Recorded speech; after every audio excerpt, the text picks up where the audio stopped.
Hey, what's up guys, Chamber Down here, this time to bring you a look at Rift gameplay in 2015.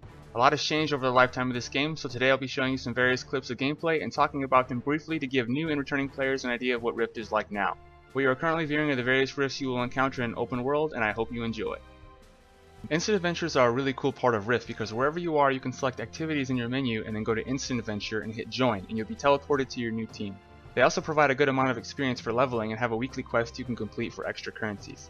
At level cap, which is 65, you have two options. You can do the new Hammerknell Fortress Instant Adventure, which is what you are currently watching, or you can do the older ones. In these clips, my team and I clear some trivial mobs and then work on killing the boss together.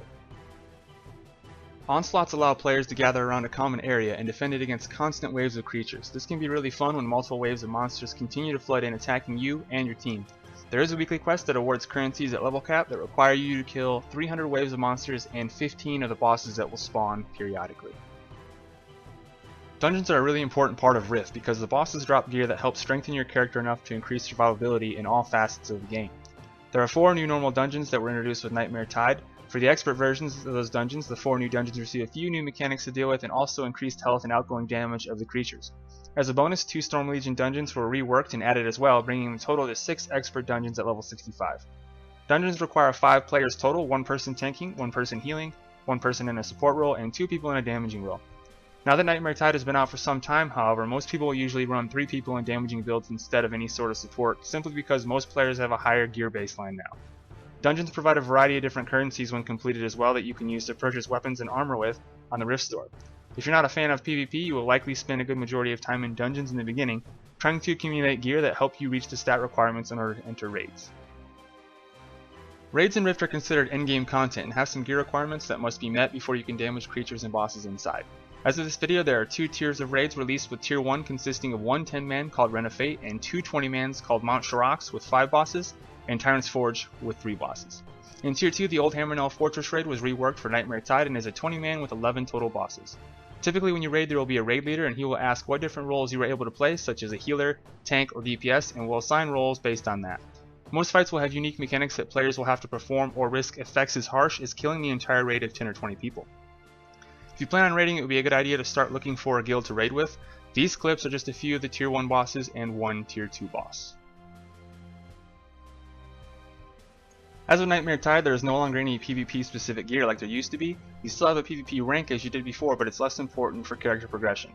PvP in Rift is relatively balanced, although there are a few combinations of players using niche builds that are particularly powerful. As with Nightmare Tide, you can now also get dungeon and raid marks from doing warfronts, as well as there being a few weeklies that are PvP specific, such as killing 1,000 players. If you win a warfront, you now get a warfront cache with a relatively high chance to get powerful gear that can sometimes replace expert dungeon gear you might be wearing. If you choose, you could level up and gear up by doing nothing but PvP, although doing PvE and PvP would be a whole lot faster. The new wardrobe system is excellent and allows you to collect the physical appearance on any weapon or armor piece that you pick up. You can then enter the system and change your appearance based on what you've collected. You also get a baseline of unlocked dyes and can unlock many other more sought after dyes for Rift credits. Another excellent part of this system is that it is account wide. Any appearance you unlock is usable by any character on your account.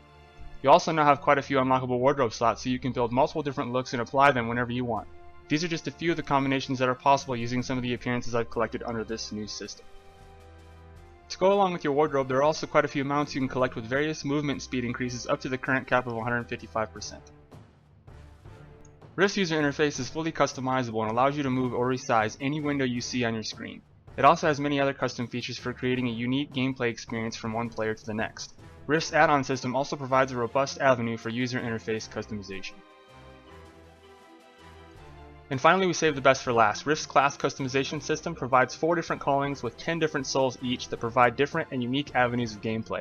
The real advantage of this system is that if you aren't a fan of playing the standard fire-wielding mage that's typical of many MMOs out there, you can then change your souls and become a magical sword-wielding melee battle mage. If you decided you didn't want to be the standard damage-dealing warrior, you could change the way you spent your soul points to become a liberator, providing healing for your group. The possibilities are endless with this system. With Nightmare Tide, new souls were introduced, effectively allowing any calling to perform all 4 of the roles of tank, DPS, healer, or support in Rift. The class customization system is based off a player having a total of 76 points to spend at level 65, and being able to select 3 different souls to distribute those total 76 points to.